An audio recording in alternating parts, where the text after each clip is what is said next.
네, 여러분 안녕하십니까. 오늘 일요일인데 이제 국민의힘 당권 주자 세 사람이 출마 선언을 했습니다. 순서대로 나경원, 한동훈, 그리고 원희룡 이 순서로 했는데요. 여러분이 가장 관심을 갖고 계시는 부분인 이제 특검법에 대해서 어떻게 할 것이냐, 또는 당정 관계에 대해서 어떻게 할 것이냐, 이제 이런 질문들이 있었고 본인들이 밝히기도 했고 뭐 이런 겁니다. 결론부터 말씀드리자면은 이제 한동훈 전 비대위원장의 출마 선언 내용이 수평적 당전 관계에 강조를 했고요. 그 다음에 특검법을 먼저 제안하겠다. 어, 민주당의 특검법을 받아들이는 그런 차원이 아니라 국민의힘이 특검법을 먼저 제안하겠다.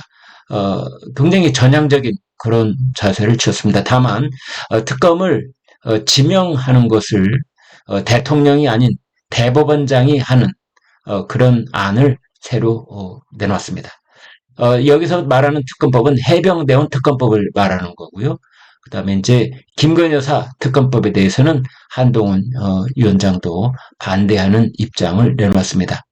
그다음에 당정 관계에 대해서 나경원 의원은 어, 대통령과 각을 세우지도 않겠거니와 그렇다고 대통령의 눈치를 보지도 않겠다. 이제 이렇게 얘기를 했습니다. 그래서 나경원 의원은 당정 관계에 대해서 중립적인 가운데에 있는 그런 입장을 드러냈습니다. 반면에 원희룡 전 국토부 장관은 당정 대통령과의 신뢰의 관계를 강조를 했습니다.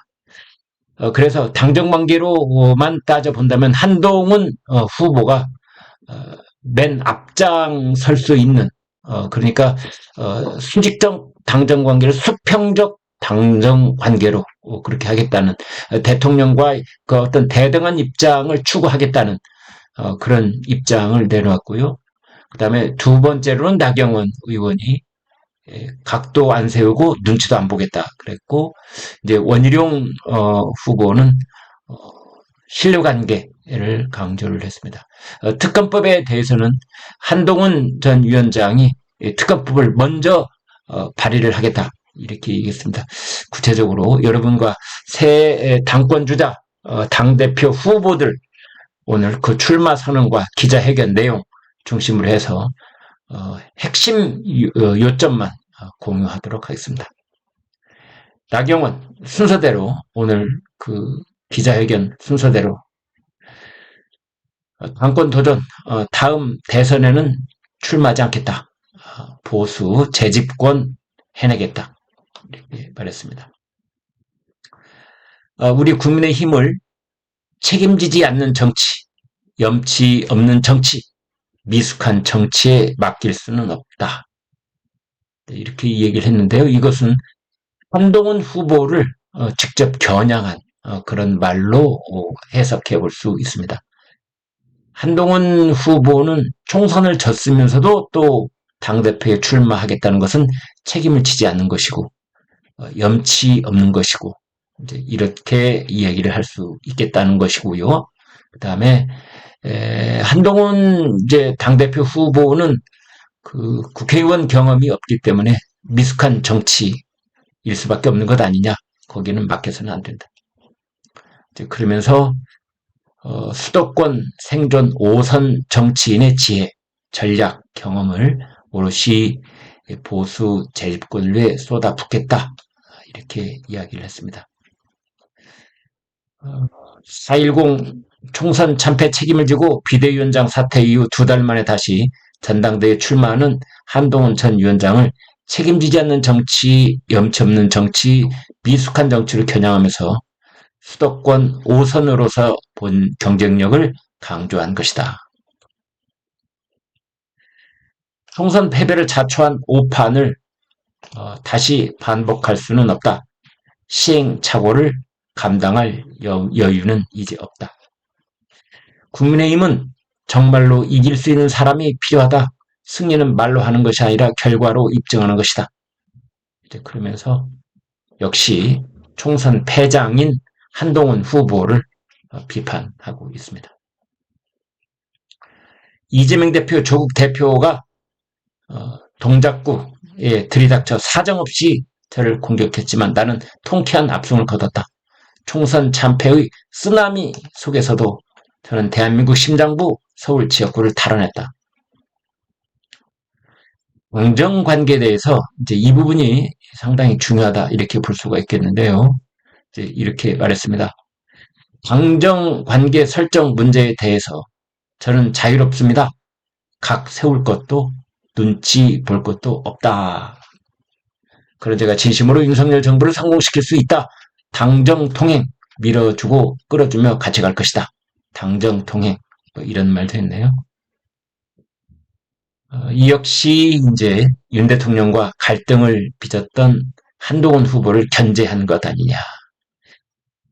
나경원 후보는 개파세기였습니다.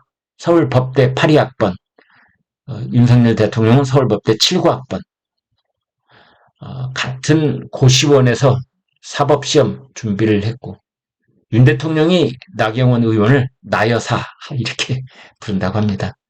이제 대학에서 후배 여학생을 여사 이렇게 붙여서 존대를 한 뭐 그런 이제 입장이지만 여사 자기보다 손위나 어려운 사람한테는 여사라는 말 함부로 붙이지 못하죠. 네. 일반 사회에서도 뭐 비슷할 겁니다. 나경원 의원 고물가 고금리를 해결하는 경제정당, 저출생 저성장을 극복하는 유능정당, 양극화와 불안을 해소하는 개혁정당, 매력적인 대안과 정책으로 야당을 압도하겠다. 판단의 절대 기준은 오직 민심이다.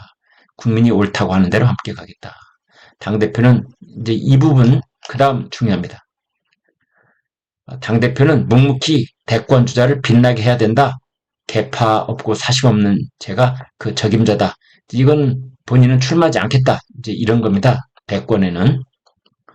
20여 년 전 우리 당이 들어와 지금껏 단 한 번도 우리 당을 떠난 적 없고 어려운 선거마다 당을 위해 희생하고 헌신했다. 원내대표 당시 민주당 의회 독재를 막기 위해 김정은 수석 대변인이냐며 문재인 대통령을 질타했고 당원과 국민과 하나가 되어 조국 장관을 끌어내렸다. 그렇게 정권교체 초석을 다졌던 것이다. 보수 재집권의 꿈을 현실로 만들어내겠다. 윤석열 정부의 성공, 국민의힘 정권 재창출을 위해 저 나경원이 헌신할 수 있는 소중한 기회를 허락해달라. 유능한 민생정당, 용감한 책임정당, 국민의힘은 완전히 새롭게 다시 태어날 것이다. 승리, 통합, 정통보수, 나경원만이 해낼 수 있다. 이런 말을 했습니다.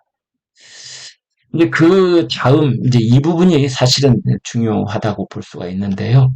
김건희 여사 해병대원 이 쌍특검과 관련해서 공수처와 검찰 수사가 끝난 다음에 미진한 부분이 있다면 진실규명이 부족한 부분에 대한 특검을 논의할 수 있다는 입장이라고 말했습니다. 그래서 아무튼 민주당이 제안하는 특검은 반대한다.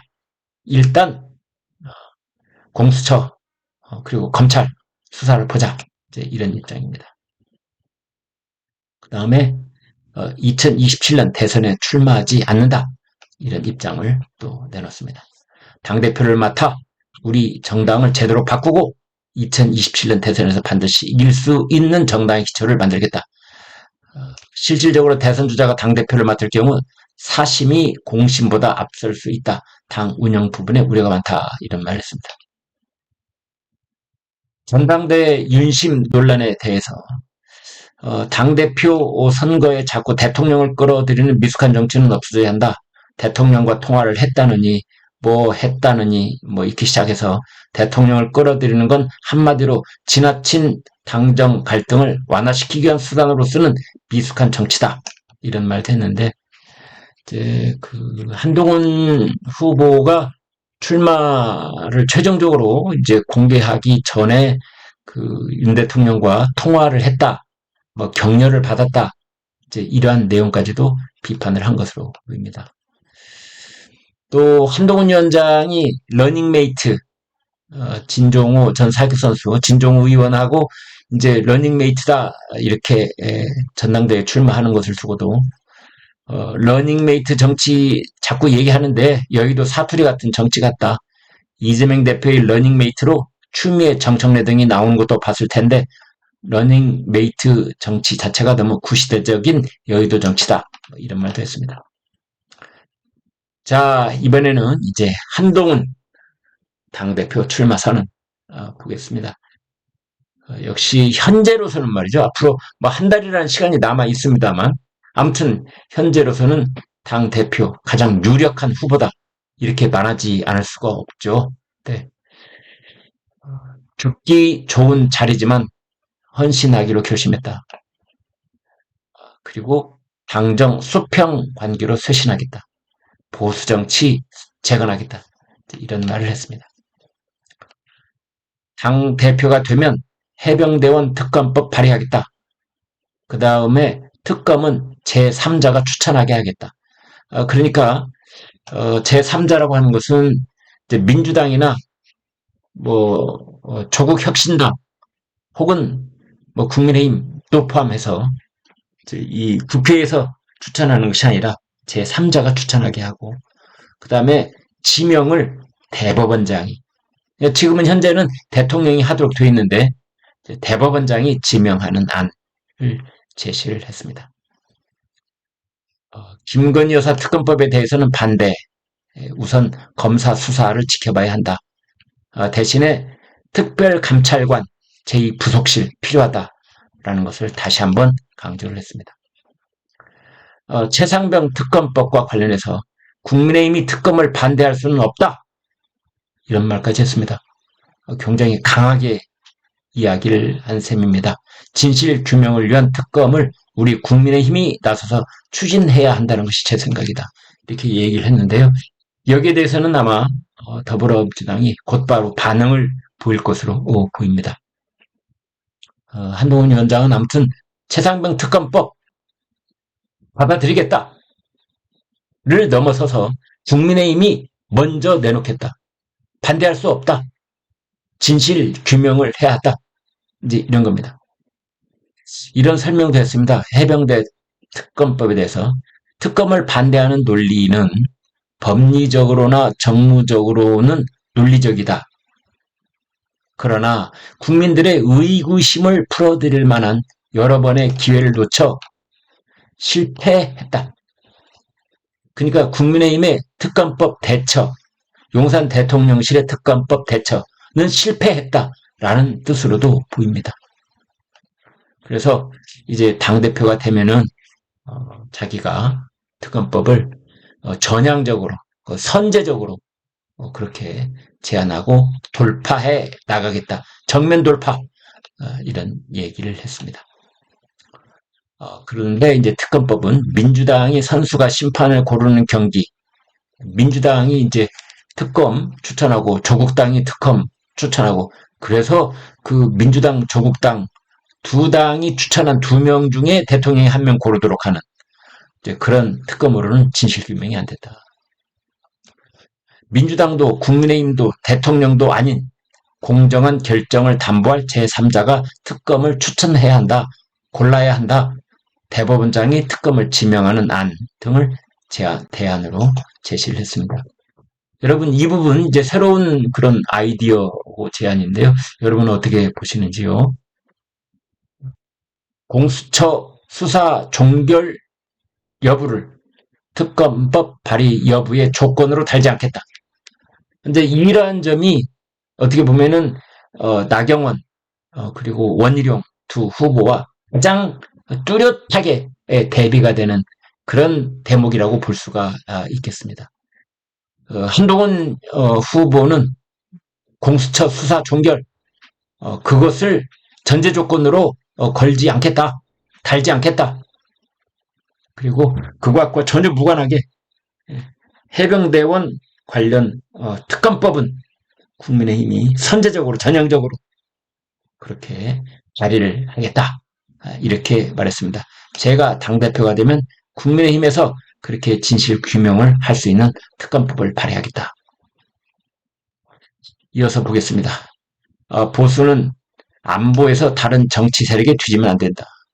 안보의 핵심 중 하나가 나라를 위해서 봉사, 헌신하는 분들에 대한 처우와 안전을 보장하는 것이다. 그런 면에서 집권 여당과 정부가 크게 반성해야 한다. 사건 이전 이후가 나눠질 수 있도록 재발 방지책과 처우 개선책을 집중적으로 논의해야 한다. 이건 이제 해병대원 그 민간 실종자 수색 작전 중에 순직을 한 그런 경우도 여기에 먼저 포함이 되는 그런 사안이라고 볼 수 있겠습니다. 김건희 특검법에 대해서는 검찰 수사를 보고 해도 늦지 않다. 반대 의사를 명확히 밝혔고요. 그러면서 특별감찰관 제2부속실 필요하다. 이렇게 말했습니다. 제가 총선 내내 진심을 다해 외친 민심에 반응하고 국민의 눈높이에 맞는 국민의힘을 만들기 위해 모든 것을 바치는 것으로 진짜 책임을 다하려고 한다. 패배의 경험을 변화와 승리, 정권 재창출의 토양으로 삼겠다. 그 다음에 이제 또 중요한데요. 당정 관계를 수평적으로 재정립하고 실용적인 방향으로 쇄신하겠다. 이제 이런 부분도 상대적으로 봤을 때 나경원, 원희룡 두 후보하고 비교했을 때 이런 말을 뚜렷하게 강조했다는 부분이 두드러져 보인다. 이렇게 볼 수 있겠습니다. 보수 정치를 혁신적으로 재건하겠다. 국민의힘을 대한민국의 지속 가능한 성장을 이끄는 정당으로 만들겠다. 건강하고 수평적이며 실용적인 당정 관계를 대다수 국민들과 지지자들, 당원들이 정말 바라고 있다. 제가 그 역할을 하겠다. 다시 한번 강조를 했습니다. 당과 정, 어느 한쪽이 이끄는 대로 무조건 따르는 것이 아니라 상호 존중 속에서 치열한 토론을 통해 해법을 찾아야 한다. 보수 정치를 재건하고 혁신하겠다. 그리고 이제 지역 현장 중심의 풀뿌리 정치 시스템. 이게 이제 그 지역 현장 중심 풀뿌리 정치 시스템. 지구당 부활하겠다 이런 거죠. 그건 이미 이제 한동훈 위원장이 누차 강조한 바가 있어서 그 이야기를 반복하는 것으로 보입니다. 여의도 연구원 등 당의 정책 기능 강화, 당 외연 확대 이런 공약을 제시하기도 했습니다. 대한민국의 지속 가능한 성장을 이끌겠다. 저출산, 인구 감소, 지방 소멸, 연금 개혁 등 시대적 문제를 해결하기 위한 비전을 앞으로 차례차례 제시하겠다. 저는 가장 절실할 때, 가장 어려울 때, 가장 가까운 곳에서 몸으로 체감했기에 당이 무엇을 바꿔야 할지를 잘 안다. 그러니 저는 워밍업이 필요 없다. 총선 과정을 온몸으로 관통을 했기 때문에 절실하고 어려울 때 현장에서 가장 가까운 곳에서 몸으로 체감한 사람이 바로 나다. 그래서 내가 무엇을 바꿔야 할지 제일 잘 안다. 그런 말입니다. 제가 앞장서서 바꾸겠다. 바꾸는 과정에서 충분히 여러분과 대화하고 설명하겠다. 문제를 해결하고 승리의 기반을 다시 만들 기회를 저에게 달라. 저희 모든 것을 바쳐 제가 제일 먼저 바뀌어서 우리 당을 바꾸고 보수 정치를 혁신적으로 재건하고 대한민국의 미래를 준비하겠다. 그랬습니다. 자, 마지막으로 원희룡 출마 선언을 했습니다. 원희룡 전 국토부 장관, 원희룡 전 인천계양을 국회의원 후보, 그리고 원희룡 당 대표 후보가 됐죠. 대통령과 신뢰관계, 레드팀을 만들어 민심을 전달하겠다. 대통령과 신뢰관계가 있는데 아무튼 그렇다고 해서 거기 안주하는 것이 아니라 레드팀, 레드팀이라고 하는 것은 어떤 조직이나 기관에서 아무튼 상대편의 입장에서 모든 문제를 검토하는 이제 그런 팀을 레드팀이라고 하죠. 가령 국민의힘에서 어떤 정책이나 또는 그 민주당과의 그 논란이나 뭐 쟁점, 현안 이런 것들에 대해서 민주당 입장에서 이재명 대표의 머릿속에 들어가 앉아 있는 것처럼 생각하고 전략을 꾸며보는 그런 팀을 레드팀이라고 할 수 있는데 그런 걸 만들어서 대통령한테 민심을 전달하겠다.